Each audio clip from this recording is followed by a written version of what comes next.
Recognition Day. Una sa lahat, gusto ko pong magpasalamat sa Panginoon at sa aking mga magulang na sumusuporta sa akin.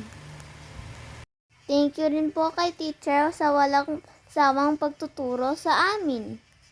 Salamat din sa mga mababait na classmate ko.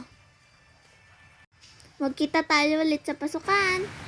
Ang award na ito ay inaalay ko sa tatay ko.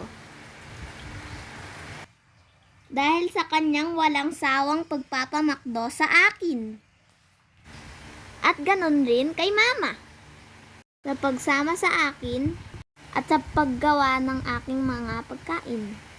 At syempre, congratulations po pala dun sa mga may award at sa mga magulang nila. Pagbutihin pa po natin. Thank you for watching.